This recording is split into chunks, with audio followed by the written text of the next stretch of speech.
Mr. Paul Smith.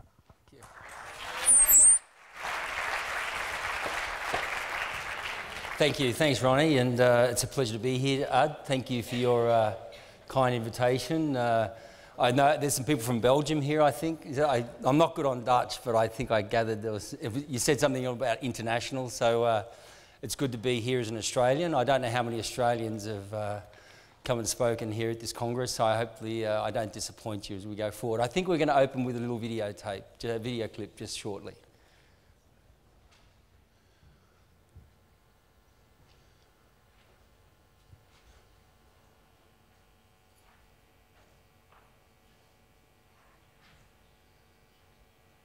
I think we're waiting on, hoping some internet. Here we go. I think we're right now.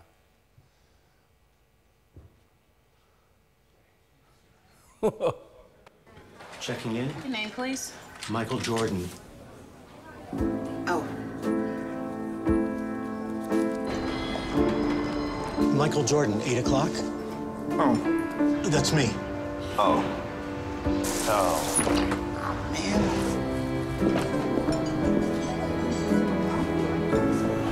How you doing? Really? Let's go. There you go. So I think I think that's a good introduction in the sense that the story of sport names, it intersects with all our lives, and it definitely intersects in my life. I think there we go. So I'm not Paul Smith, the designer. Okay. Less of an issue in the United States, but when I travel a lot, there are people that potentially think, oh, you're Paul Smith, designer. No, I'm not Paul Smith, the designer, so I'm sorry to disappoint you. It's disappointing to me as well because, as you can see from the design styles of Paul Smith, my colleague Floris Van Dam can actually pull it off, but I can't. So the best thing I can do is wear Paul Smith socks. That's about as where I fit into the whole equation of the brand of Paul Smith. Now, the introduction of the relationship between Australia and Holland is the only sort of real intersection I have is with Guus Hiddink, if I got that right. I think Guus Hiddink, who took Australia to Germany World Cup in 2006. So I struggle sometimes with the names and things like that. It's introduced to some people this morning, and I'm trying to get it right. So hopefully you can cope with my pronunciation as we move forward. But to tell you a little bit about myself, just to get started, I'm not a researcher, and I'm not a statistician.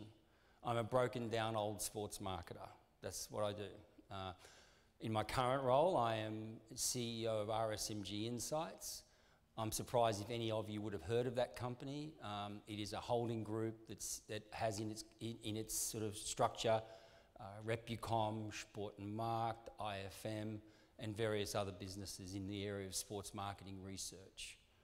And for all my privileges of being the founder of Repucom, I found myself as CEO of our group.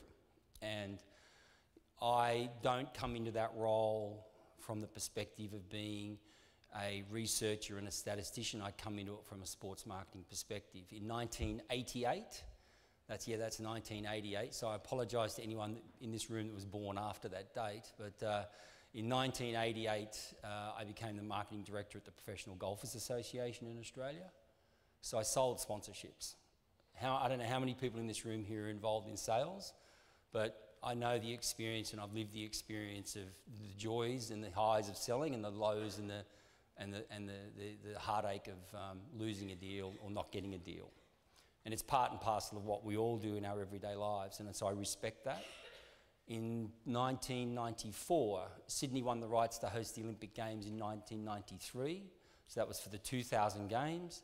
In 1994, I left the PGA and formed a company called Total Sport and Entertainment in Sydney. And that is an ongoing business, rather separate to RSMG Insights, etc., but it went onto the brand side. So we started an agency that was working with brands and helping them manage, activate, and negotiate their deals. So I sat on the buy side of the equation. I sold and then I bought. So I've seen both sides of the equation, and what I knew what was missing in the middle somewhere was credible information that could turn the deal, could make the deal easier to happen. And the reality is that with good information, solid information, that whole part of the difficult of negotiation process is often about value. If you can move the value equation aside and you can move into the nuts and bolts of how we can make the deal work best for you or for each other, then that helps the process. And so in 2004, I founded Repucom in Australia. And that's where this whole crazy thing started from. So we're a company that's 7, 8 years old now, but of course we're part of the whole RSMG story. So Repucom today, what we do is we listen, we watch, and we ask. That's our pitch. That's what we do. We listen to we listen to social media. We conduct research through what we ask, and obviously we monitor media as well.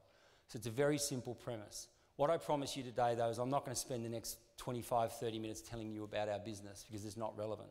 What's relevant is the important aspect of how we can move the business forward together and the industry as a whole. And we will do that through providing services in market intelligence, market research. We'll do that through consultancy, commercial auditing, and media evaluation. Fundamental things that help turn the industry along. And we do that in multiple markets. We're a global company. We have over 20 offices. We have over 1,400 staff in our business today. We have over 25 years experience, going back to our colleagues in Germany at Sport & Markt, with their founding in over 25 years ago. And we have over 1,000 clients today. And I believe that we've helped make a contribution to the process that we're all looking at here today, which is moving the industry along. And events like this are really important for me to come to because it allows me to get a sense of what's happening here in the Netherlands, and it allows me to get a sense of what's happening over in broader markets around the world.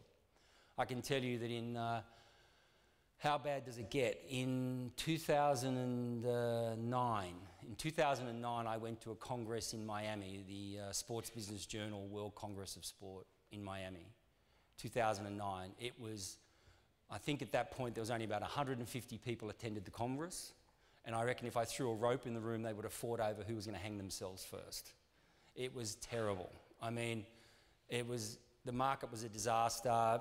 Everything was tanking. People just thought the world was going to end tomorrow.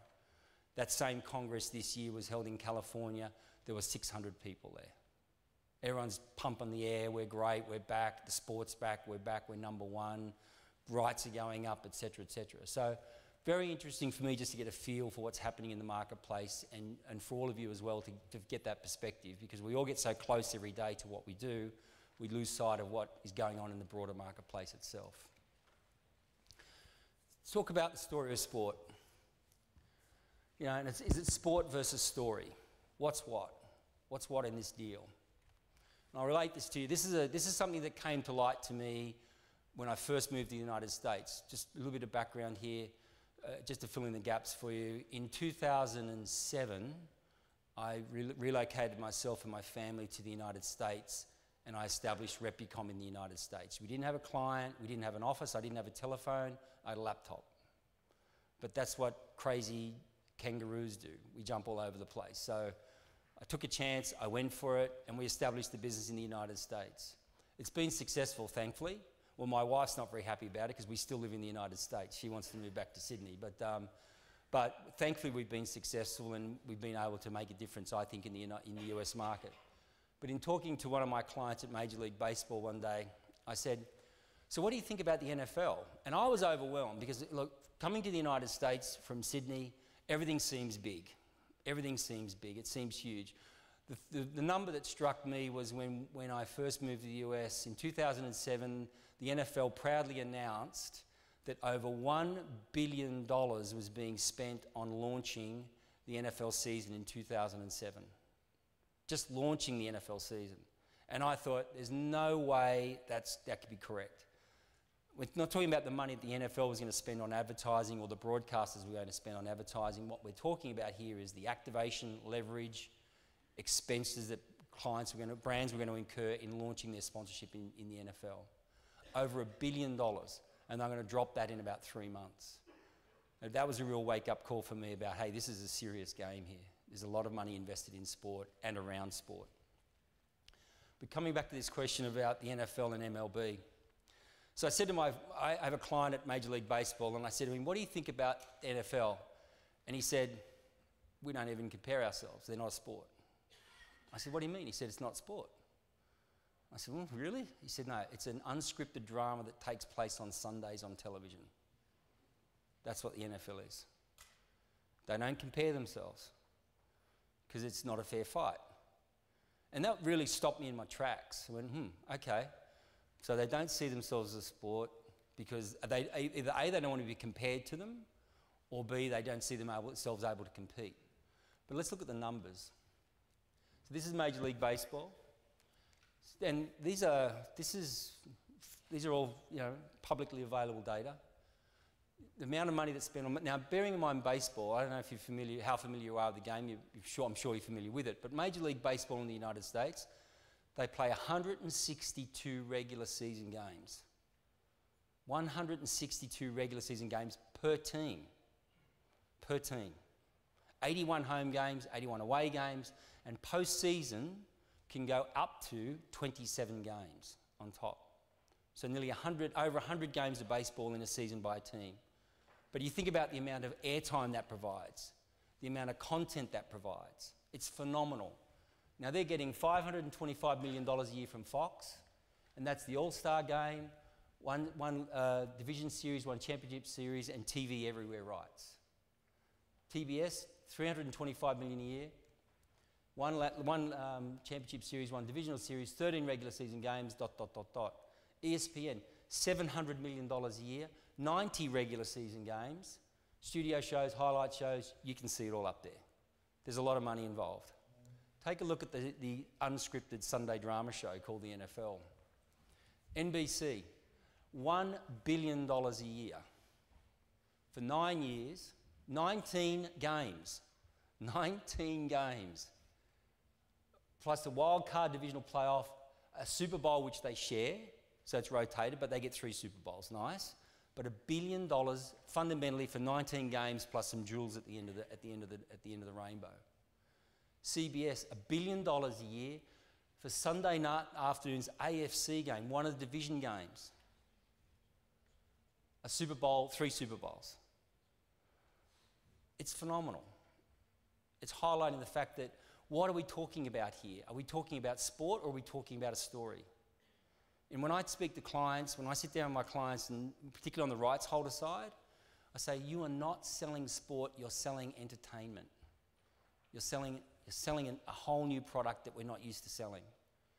And because this is what the public wants. These numbers are there because that is what the fans want. They want that unscripted drama on a Sunday afternoon. And everything about sport, everything we do is about drama. There's no doubt about that. And this is the most potent thing in what we do and the most powerful thing. And we can go through stories upon story upon story.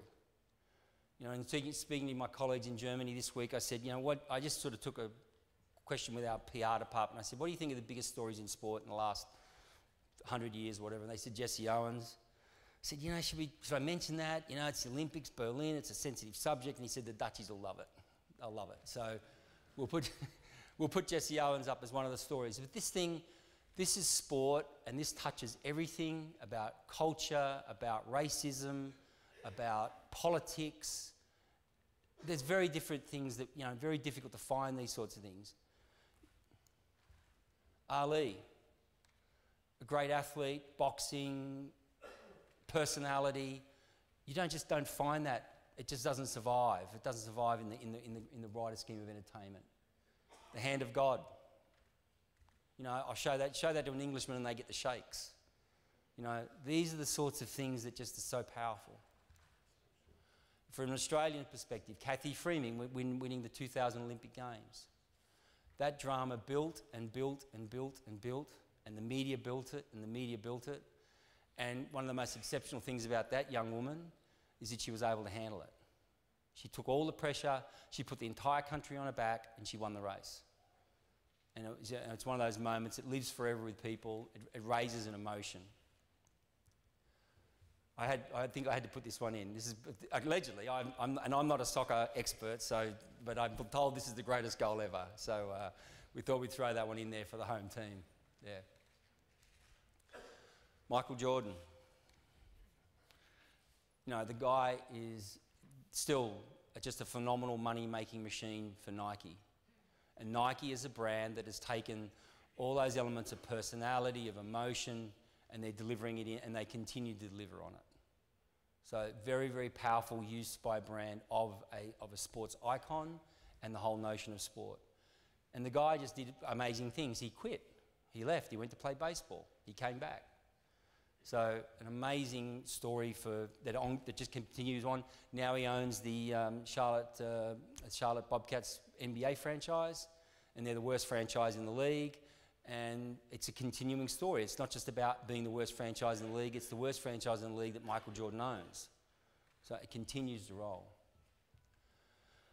Boy, Tiger Woods. Tiger before. First man to hold all 4 major titles at once in 2001. Smiling, happy. Tiger today. Well, Tiger not today, but Tiger after. This is, in my mind, one of the most precipitous failures that I've ever seen an athlete ever undertake. Going from the absolute top to the bottom in a matter of days. And the amazing thing about this is that no one knew. Now the media, when all the stories came out at the end, it was kind of, it was a known secret, but it wasn't an open secret about some of the things that was going on in Tiger's life. It's all published now, so I'm not sort of telling any inside stories here. But the amazing thing is it was kept a lid on it.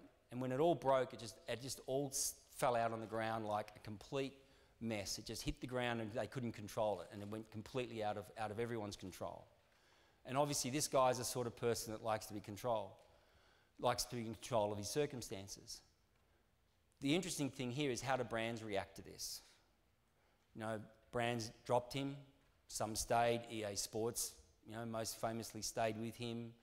Watch brand Gatorade dropped him. It just became he became a hot potato.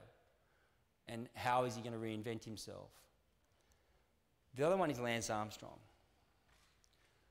Unlike Tiger, which was a secret, or a secret if you like, this is not a secret. This has been talked about. This has all been known. The rumours, the publications, the claims, the accusations have been going on for years. And the final nail in the coffin was a report from the US government, one of the US government agencies, but actually that was known to be happening for a significant period of time. And where this has gone now and how this has unravelled for the sport and how this is impacting the sport of cycling is, in my mind, a very interesting perspective, and one that is, I believe, very difficult for the brands and very difficult for the sport, because how do they react to this? How do they recover from this? And in many respects, I think the sports have gone into a hole. I think they've just curled up into a ball and hoping that this storm will pass. I don't know whether it will or it won't. Only time will tell. But these again highlight the challenges that brands have when they deal in sport. As you know, I say, you buy a sponsorship, you're buying a loaded gun.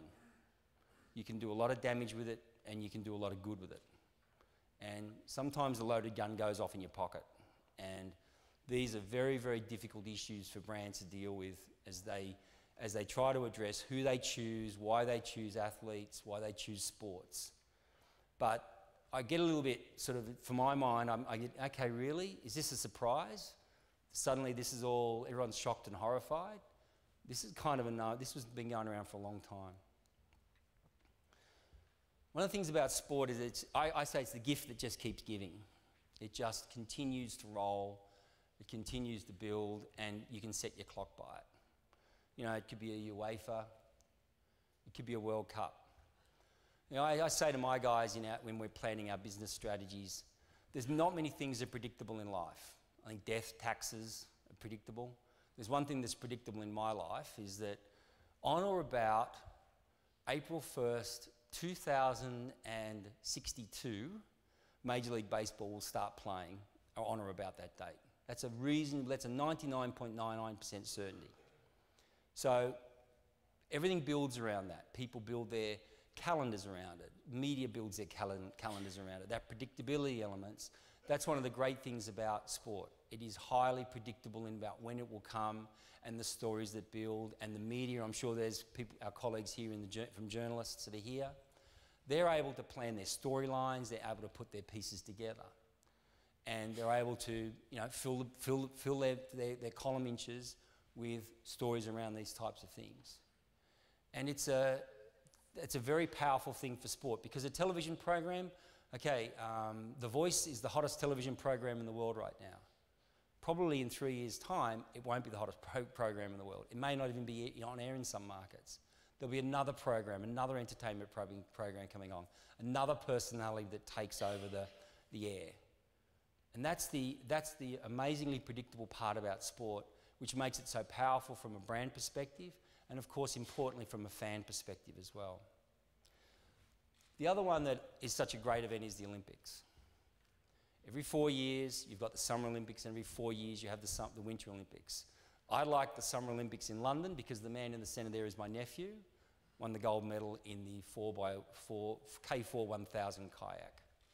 So David, is an amazing story from our family's perspective, and I've never been so thrilled and stunned in all my life to sit in bed watching on my iPad that event unfold at 4 a.m. in the morning in New York, and as it took place in London, and to see a kid that, was a scrawny little kid that was broken-hearted in Beijing, and to go and win a gold medal.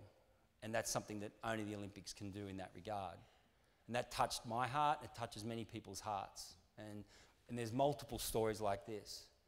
So I want to move on to P&G.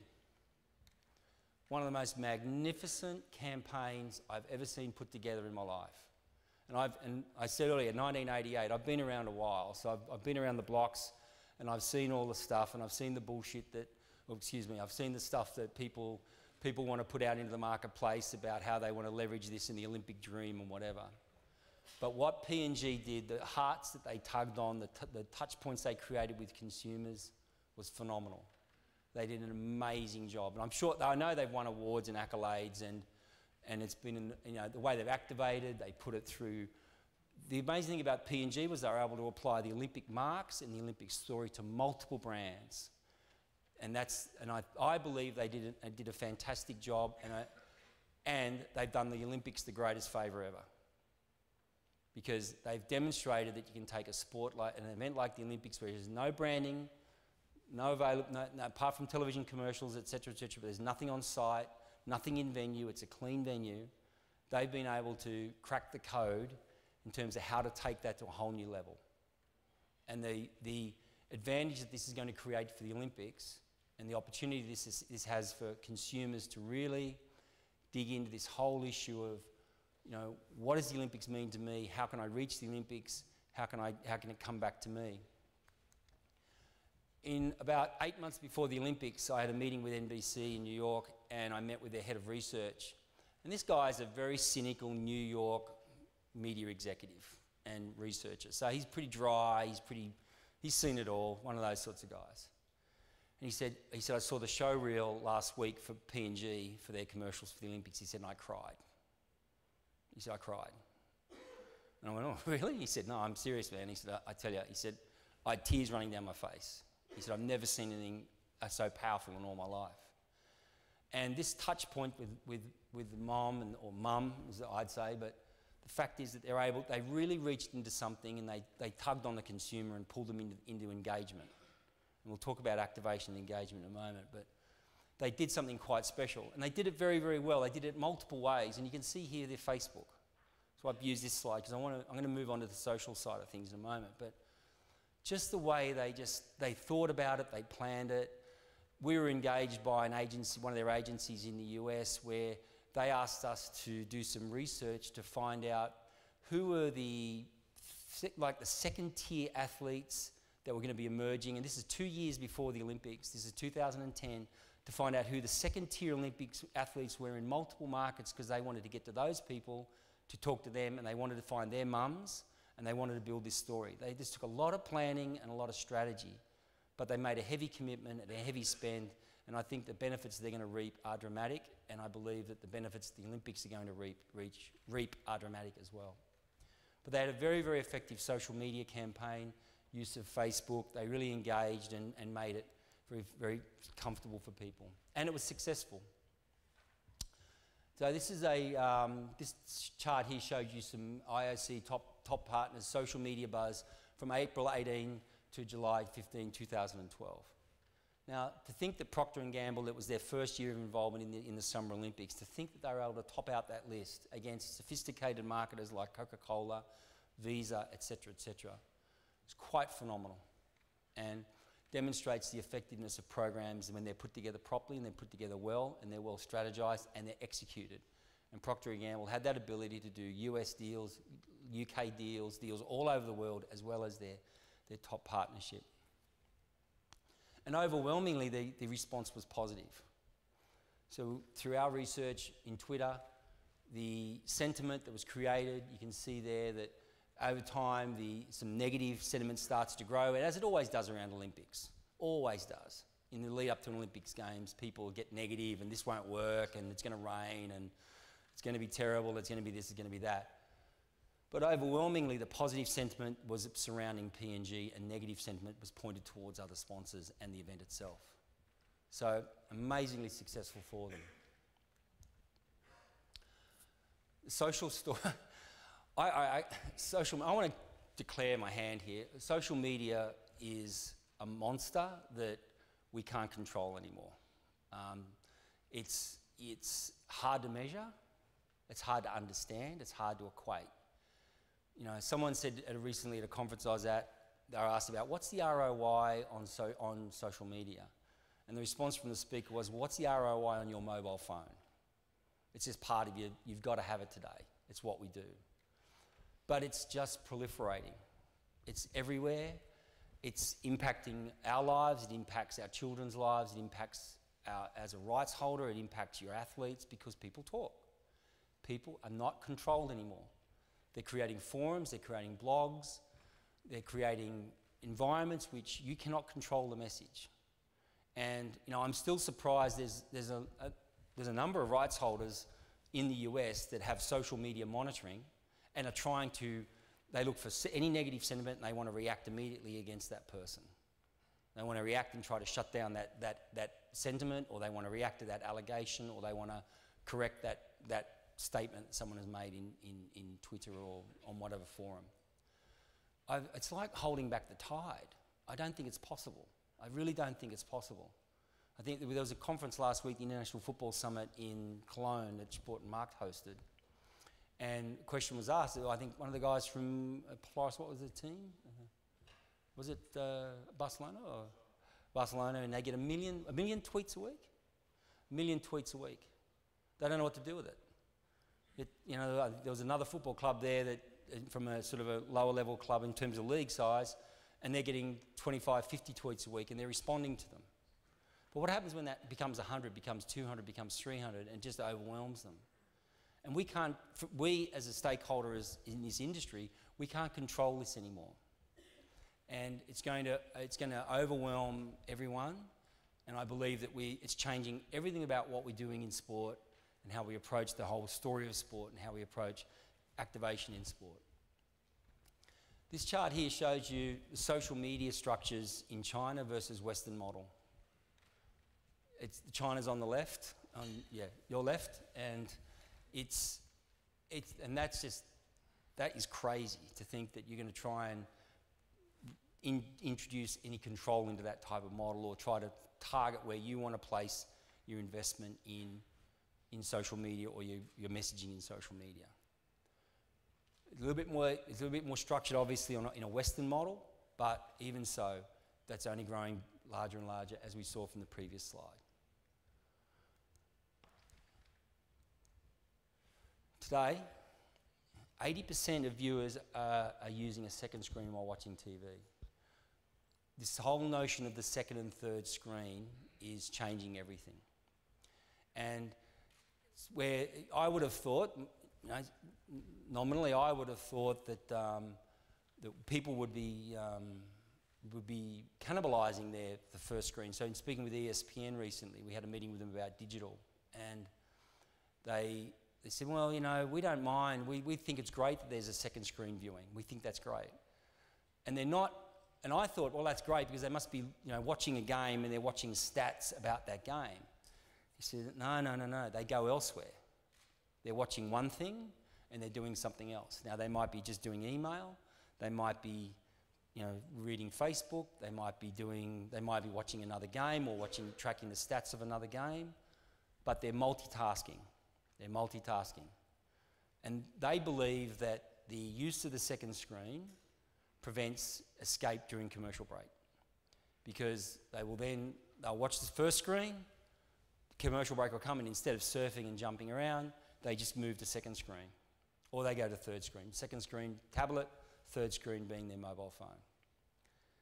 And when you start to think of it that way, you realise, okay, I understand where they're going now.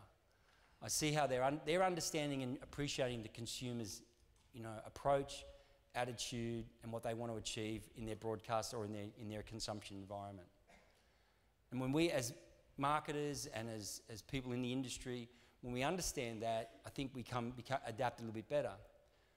Do you know that up until January 2011, there was no Facebooks for NFL teams? NFL would not allow a team to have a Facebook. They allowed it, and they've freed up that territory. Today, the New York Giants football club, if a prospective sponsor meets with them, they do not talk about branding, because obviously there's no sideline signage in the NFL. They don't talk about stadium branding. They don't talk about hospitality. They don't talk about tailgating. The first thing they talk about, and the only thing they want to talk about, is the involvement in social. The sponsors have to come in through the social door now. That's the real estate the NFL wants to deal with. NFL teams want to deal with brands. It's a very interesting notion to think that, you know, the traditional sports marketing model is ticketing, a bit of hospitality, a bit of this, we'll do some player appearances, let's put the thing together, let's activate. Games are changing now. First place, you talk about what we'll invest with us on social media, how we can make that come to life. So it's an interesting change.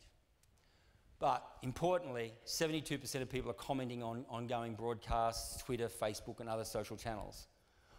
From Replicom's perspective, we see social media as incredibly powerful for us. We see it as the largest focus group in the world for sport, because sport is consumed live. I don't know if you're familiar, in the United States, I'll speak regarding that, DVRs, personal video recorders, you know, hard drives at home. My wife and kids, I got 2 daughters, for all my sins. Whew, tell you about that one day. But 15 and 13, nightmare. I had hair once, but anyway. But 2 girls, and we don't come from a sports family, okay? And my background's in sport, my wife's background's in sport. My 2 daughters are into ballet, massively into ballet. In fact, I've got 1 daughter now in boarding school at a ballet school. So I'm this sort of, I think I still want to meet the postman that used to deliver mail to our house, because I'm worried about where this all came from, but anyway. But he was a very light-footed guy. But the thing is, with our house, my kids aren't interested in sport, but they love Project Runway, they love all these other shows, you know, Bunheads, all these ballet shows, and they're busy kids. My wife's busy, very busy, I believe. So they load everything up, and of course they watch everything on a Sunday or a Saturday, or in the evening they'll catch up and unload and watch things. The most worn out button on our remote at home is the forward button. That's the button that's worn out on our remote, the forward button that skips forward. They don't watch commercials. They're not interested. They don't watch commercials, they skip through. Just watch everything quickly. Sport doesn't happen. Sport is consumed live. That's the amazing thing about our business. It is consumed live. It's the least recorded and rewatched element in any studies you read in the United States around the storage and replay of television. Sport just falls off the map. It's not relevant. It is consumed live. And the amazing thing is, people Twitter live, people respond live, people make statements live online. And that's why we get this unfiltered view of what's going on.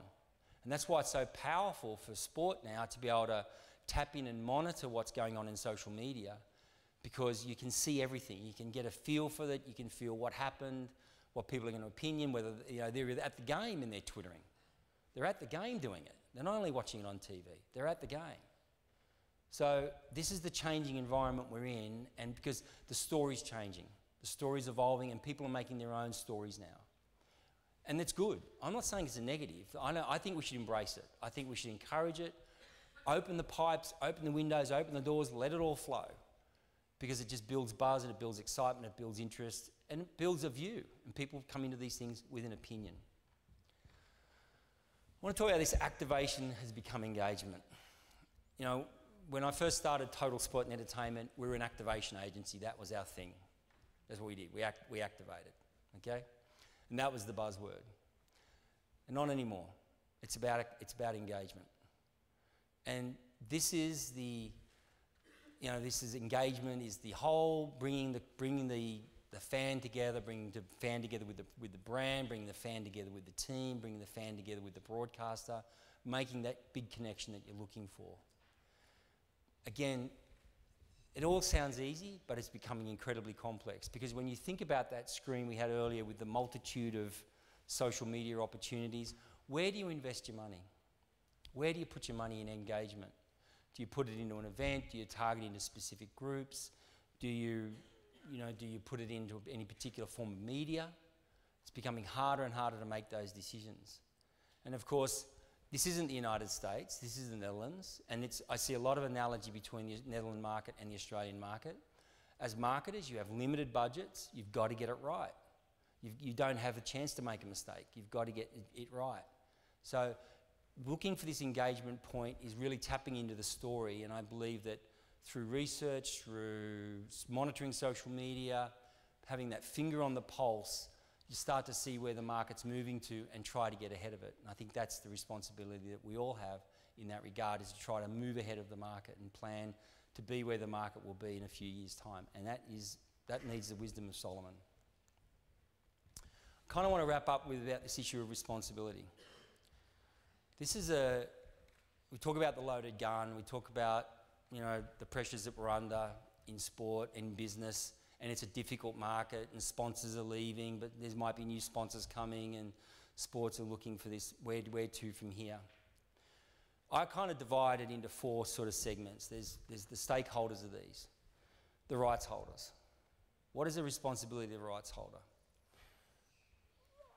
It's not for me to project that or answer that here today, but I believe that there's serious challenges that have to be addressed by rights holders. The rights holders now want to make money. There's no doubt about that. You look at various models like the Premier League, where the teams are under pressure. The team ownership are now saying, look, enough's enough. We've got to, we've got to stop the madness. But the players want more money. They want a free economy. They want a free trade situation, etc., etc. The responsibility on the rights holders is to deliver the product, but not sort of kill the goose that lays the golden egg. And it extends to many levels. It's just not about controlling wages or making a viable financial model. It's about what is the responsibility of a rights holder. The gambling issue. It's, is the story of sport going to become, it's all about gambling? It's all about people sitting in rooms, trading on deals and betting and all that type of thing? Or does sport move away from that temptation? Do the rights holders and the administrators of the sport say, look, we're not going there? Look, in the United States, there's no gambling. There's no legal gambling in sport. There's some in Vegas, but the teams, the leagues don't take any clip out of it. They don't make any money out of it. Now, is that right or wrong? Some would argue it's wrong. I'm sure the betting companies would argue it's dead wrong. And I'm sure some fans would love to bet freely on sport, would love to do that. But where is that tipping point that the administrators have to live in? And having come from a sports administration background, I appreciate the challenge that has to you.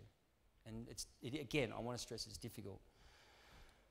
The fans, they've got, there's a responsibility there. It's about behaviour. Is it about, giving the opportunity for the pay fairly, pay for ticketing, do things the right way? It's a challenge for the fan. But someone's got to provide that leadership. The brands themselves. Look at a P&G model, and then you might look at, there might be several, and I'm sure we're all aware of several examples where brands have done, made a pretty poor investment, an unsound investment. What was Love Child? Love Children? Chairman's choice, it happens. But they're decisions that people make. So what are the responsible things? And I know that, and I'll be very frank with you, in my days when I was working at the PGA, I would sell a deal, and the last thing the guy said to me was, can I play golf with Greg Norman? And I said, absolutely. And he signs the paper, and as he signed the paper, I knew I'd never renew that deal. Now, what should I have done as an administrator? Should I have said, look, you're going into this for all the wrong reasons, respect your interest in what we're doing, but really, this is not where you need to be. You need to spend your money elsewhere. Or do I take the money? You know what I did? I took the money. And, my bad. Should I have done it? Maybe not. Maybe I did. But I needed to hit a budget. But that meant that in 2 years' time or 3 years' time, I'm back on the street looking for another sponsor. And there's churn going on and so on and so forth. From a brand perspective, do you leave cycling? Is it time to leave? Is it time to walk away? Or is it time to stay with it? To fight through the challenges that they have, help the sport. Not putting out an idea or a thought and just kicking out some notions there. I think from the broadcaster's perspective, this is the big one. This is the big one. The broadcasters have enormous responsibility. How many brands are they going to inject into sport? Are the broadcasters going to fight with the teams? Are these going to create a situation where the broadcasters are selling and will work against the interests of the team that puts brands on the field? Should they? Should they work cooperatively? Does the broadcaster own everything? Does the broadcaster have a clip of everything, takes a cent off everyone? There's instances that I'm aware of where the broadcasters have said, if you sponsor that race, that's fine, but if you don't spend any money with us, you don't get anything. You're not going to get a name reference, we're going to go away from your brand, you're not going to see it, we're going to make it as difficult as possible for you. And the brands pony up and write out the check and say, okay, we get it, we've got to pay. Hurt money. Where does Major League Baseball's got a huge challenge at the moment, World Series, or any of the postseason play. Games are finishing at 11 o'clock at night. Kids are not watching these games anymore. They've got to go to bed. It's a school night. There's 7 games potentially in a World Series. The games finish at 11 o'clock on the East Coast. Kids just are not experiencing that element of what sport's about, the winning, the story. They're not seeing the story finish because they've got to go to bed. So, there's a movement in the US to say, can we play 3 games during the day so that on weekends so kids can see these games? And they're viable points. And there's a multitude of these responsible issues that we have to do. And as administrators, as stakeholders, as partners, we all have to work together in that regard. And if we do that, I think that we're all going to end up in a better place. I'm not suggesting it's doom and gloom. There's so many opportunities. We are the most fortunate people, I believe, to be working in this industry because people just love sport. They love the story of it. Some of you may just not sometimes tell people socially that you work in sport because people just chew your ear off. They want to, talk about this and talk about that. Sometimes you get sick of it. But the reality is that's the stuff that makes it work. For years, brands have known that sport attracts a difficult to reach demographic, young males. And it's getting harder to reach them. Social media, they're diverging, they're fragmenting, they're harder to get. But one thing they keep coming back to is sport. And that's why we're very lucky, and I believe that we're in a very, very fortunate position. And I'm also very fortunate because we have a great team of people here in Amsterdam with Floris van Dam and Birgit. And I'm pleased to announce today that we're going to make some changes. And one change you're going to see coming down the line is that Sport and Markt in the Netherlands is going to be rebranded as Replicom. And I think Floris looks a lot better in green than he does in red. And, but we're very excited by it. It's representative of a change that we're making across the entire group over time. But we hope that this is something that will provide a perspective to the Dutch market to see the fact that we are a global group that when we're providing our services, we do so and we bring a perspective that's global. Like I hope that I brought a global perspective to you today. So I'm very grateful for the time. I hope I haven't bored you too much. And I appreciate the opportunity again, and I appreciate, Ronnie, your introduction as well. And thank you to Heidi for her kind hospitality in getting things organised, and to the technical crew. But I look forward to meeting as many of you as I possibly can today, even if I cannot pronounce your name. Thank you very much. Thank you. Thank you very much. Thank you very much, Paul Smith.